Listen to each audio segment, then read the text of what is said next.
Some say childbirth is the hardest job in a woman's life. After enduring the excruciating pain, I was in euphoria to finally meet my beloved child. But a stupid man trampled on everything. If you can't even take care of the housework, I'm done with you. My husband Jason threw divorce papers at me. Unforgivable. The flame of revenge surged through me. My name is Heather. I got married 4 years ago and had been a housewife.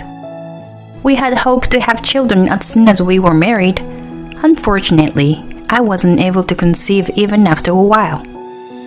When I came to realize it, I was already 30 years old. I was getting impatient seeing women around me having babies. My friends who had babies showed me apps to calculate my ovulation and recommended Chinese herbal medicines to boost my fertility. I tried everything, but nothing was successful. After 3 years of trying, I suggested to Jason that we go for an infertility treatment, but he refused. His reason was it was too much of a hassle. Many women get pregnant without medical help, don't they? Have you been putting in enough effort? He was totally ignorant about conception. It wasn't just up to me, but his effort was necessary too. I had tried to make him understand that, but he wasn't interested. You're overreacting. It's a waste of money to go for the treatment. He insisted it wasn't worth spending to conceive. I fell in love with him for being a sweet and caring person, but I wondered if it was all a delusion. A minor hiccup slowly turned into distrust. Before we were married, he wanted to have 2 kids. He was eager to share the duty of housework and bringing up children. I assumed he was also feeling the pressure and stress. We were having more arguments over infertility issues, and maybe I was being a little too sensitive. As I reflected, I tried to be more affectionate and caring towards him. Love you, hon. Thank you for taking the trash out. However, I couldn't help but notice that we were becoming more distant. Are you not knocked up yet? You're already 30, aren't you? Isn't it getting too late? Why can't you get pregnant? A woman comes of age once she bears a child, right? The heartless words of Jason stopped me each time. My only ally was his mother, Maggie. Don't say such terrible things. Don't mind him. She lived nearby and was a very kind mother-in-law who brought delicious food that she wanted to share with us every weekend. She scolded Jason for his nasty words and deeds and always defended me. I, too, couldn't get pregnant for a long time. And my mother-in-law used to make comments about it. It was really hurtful to hear on top of my own anguish. My parents had passed away already, so I trusted her like my own mother. You can talk to me about anything. I was thankful for her kindness. She lost her husband early and raised Jason alone. The words of a strong woman were most reassuring. How can such an insensitive man like Jason be the son of this sweet woman? I couldn't help but wonder. At such a time, I became pregnant. Our long-awaited first child after 5 years of marriage. No way. Really? Happiness trembled inside of me as I clutched the test kit. Congratulations! That's really great! I'm very happy for you. I shared the joyous news with Maggie first. Thank you so much for all your support, Maggie. Nonsense. I'll always be here if you need me. Don't forget that. I wanted to surprise Jason and watch his face brighten up. I looked forward to him coming back home that day. But... Oh, finally! I felt a sting of pain at his nonchalant reaction. It's our long-awaited baby. Aren't you excited? For what?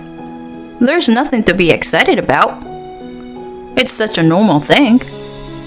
Wow, what a killjoy. I expected him to be overjoyed, so I couldn't hide my surprise at his unexpected reaction. Normal couple would have 2 kids by now. It's just that you are an anomaly. Why was he making fun of me compared to others? My dim hope of reconciling our relationship by this pregnancy had disappeared into thin air. I didn't mean to cry, but tears welled up. I was going to be a mother, so I must be stronger. I promised myself. My pregnancy was difficult, to say the least. My morning sickness was so awful that I worried about if I could carry out to the full term. Not only morning sickness, but I had to endure desperately with our occasional illnesses. Because I couldn't take over-the-counter drugs. Even at such times, Jason didn't care, but looked at me coldly. Where's my dinner? Sorry, I'm feeling too bad that I can't prepare it. Can you make it yourself? What the? You are a housewife, right? Do your job. But I'm feeling terrible. Why can't you just help out? Whatever. I'm gonna eat out. He was petulant and left the house. Maybe, just maybe, I had a fault too. But his inconsiderate attitude towards his sick wife was very upsetting. Whose baby did he think I was carrying? I thought it was better to keep calm and had a talk once he was back. When he returned after 1 hour, I showed him something. I went for a checkup today. Our baby is getting bigger. You see? I hoped that an ultrasound image would help him realize the fatherhood and would have started treating me better. But his reaction again was like, And? He wasn't even interested. It's your baby.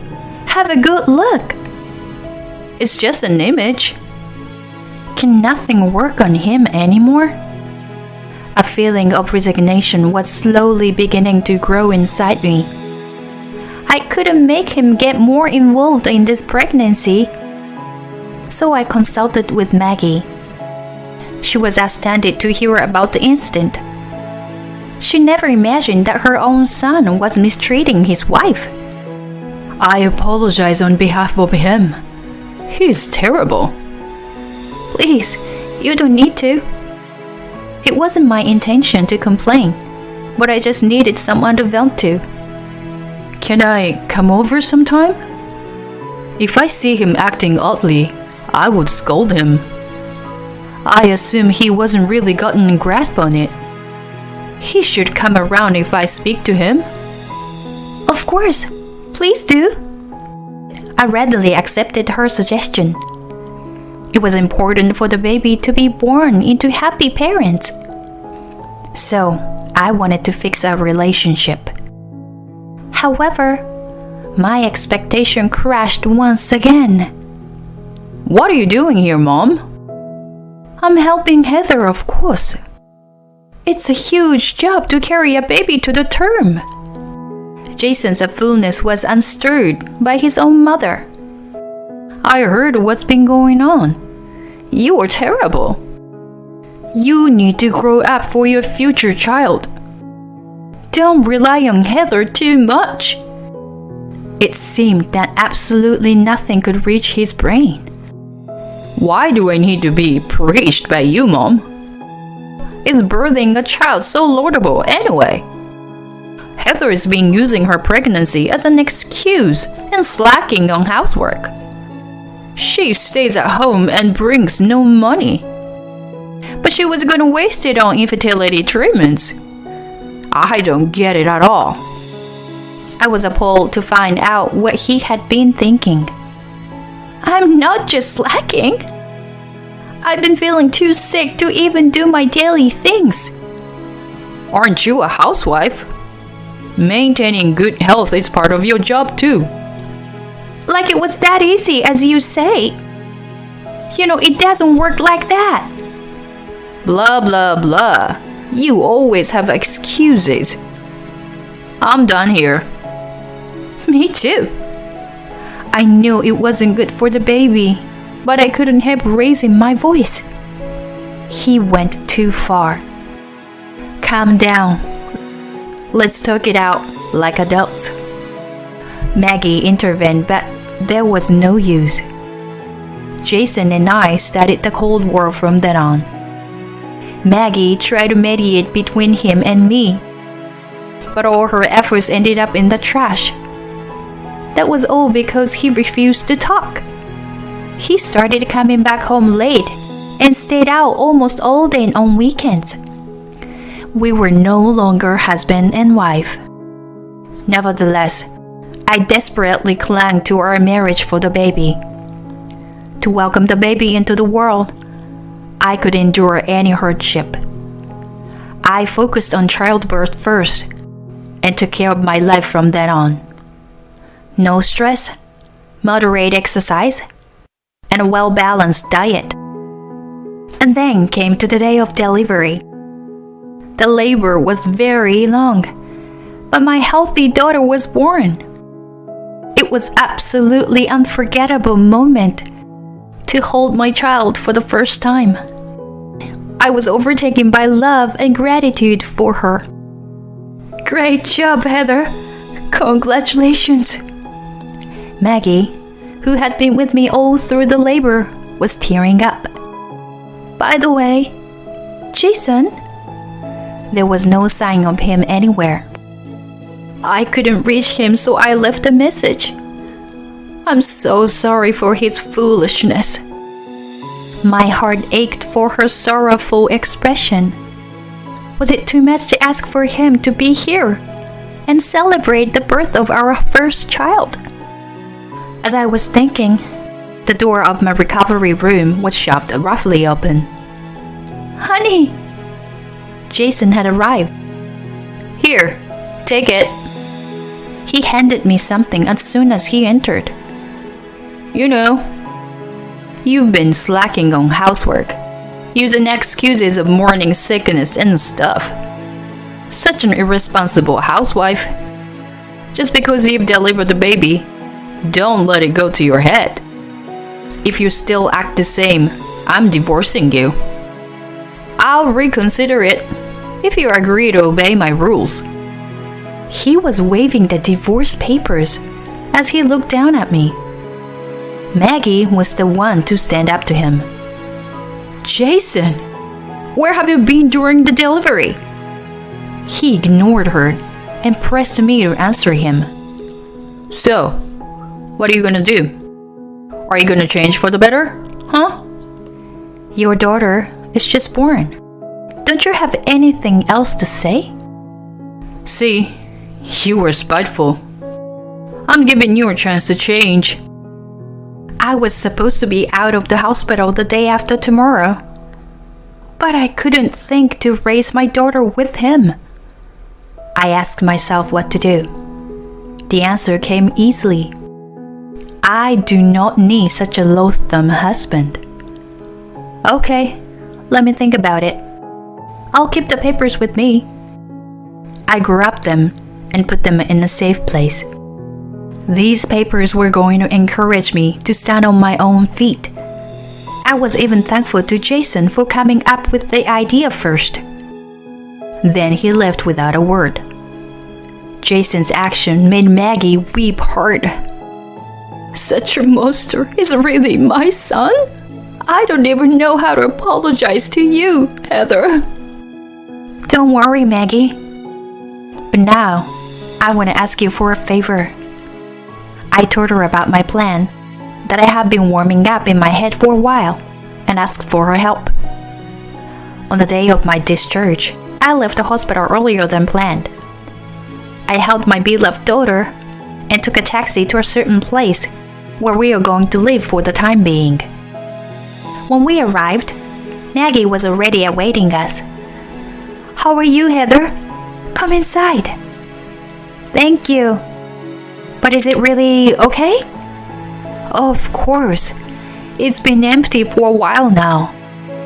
I've had it cleaned out so you can just move right in." Our new home was the house of Maggie's late parents. She arranged the mover. On the next day, Jason mentioned a divorce and had my things packed up and relocated. I was beyond grateful to her. "Now, what are you going to do about the divorce?" "Of course I will. We don't need such an awful man in our lives." "I agree. You can make it without him. I will support you whatever you decide to do. But we will no longer be related. Are you okay with that?" "Never mind.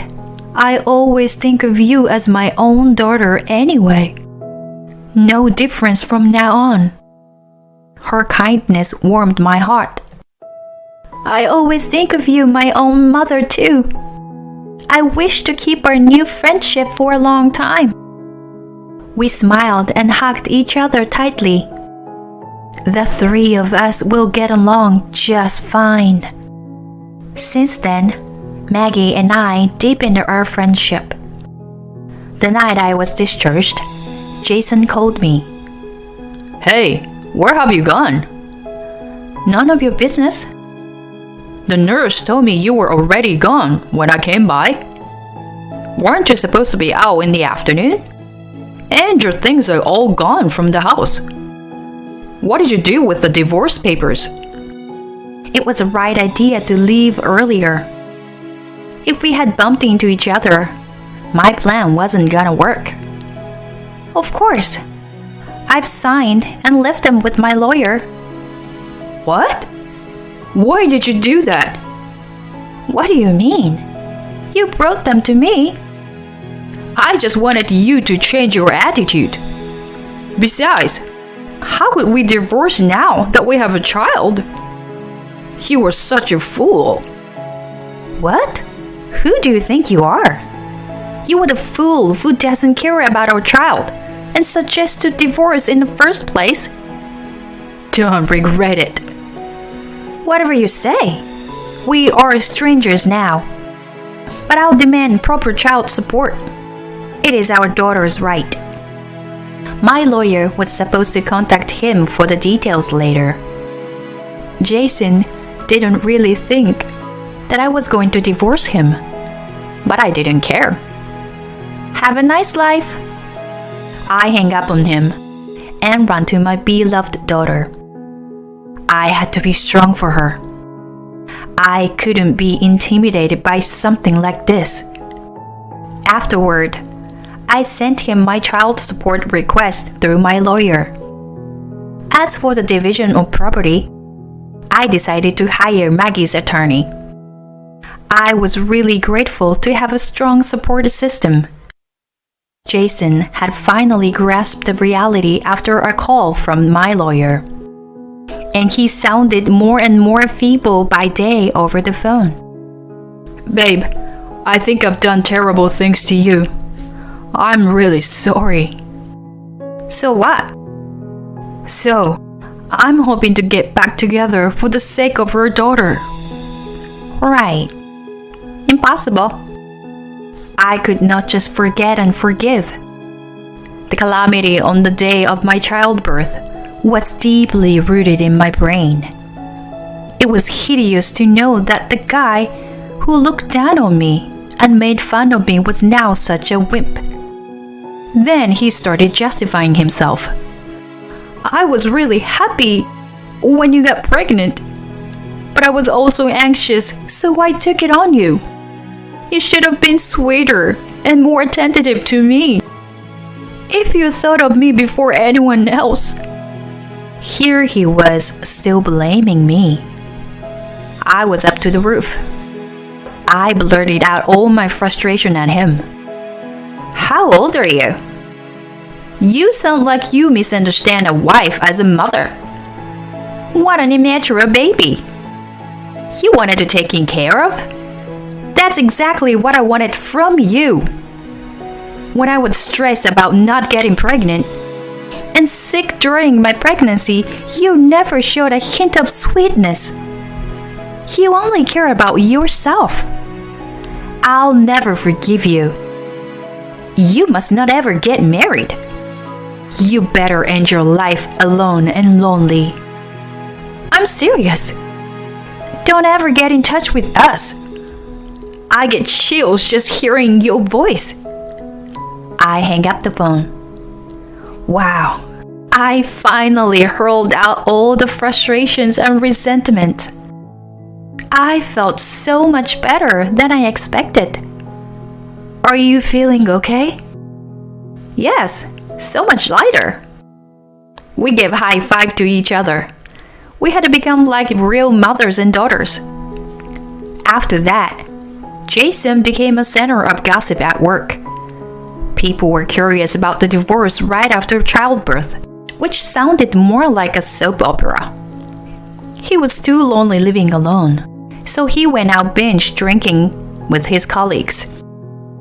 Out of his drunkenness, he explained the tiny details of our divorce, which backfired and isolated him from the others. He felt too uncomfortable in the office and suddenly resigned. The fact he told people what exactly happened proved he still wasn't sorry at all. Instead of being sympathized by his colleagues, he was applauded. The child support was deposited every month, but who knew how long it would continue? Don't worry, I will let you know if I hear anything odd about him. My relatives and I have been watching him. Maggie was the one who told me about his resignation and the reason why. I'm currently living with my daughter and Maggie. It's an unusual combination, but a grandmother's love for my daughter is a big part of her life. Do you want to marry again? No way! I had enough with marriage. I laughed awkwardly, holding my daughter. Don't say that. Even though you're a single mother, you need to enjoy your own life. You're still young. I never imagined such words from the mother of my ex-husband. Hey, she is smiling. Katie is smiling. I bet she's saying, "Hang in there, Mommy." Her endless kindness touches my heart and I tear up. Have I ever been this sentimental? I will always do my best to make my daughter happy, and I will be happy myself. I promise to my smiling daughter.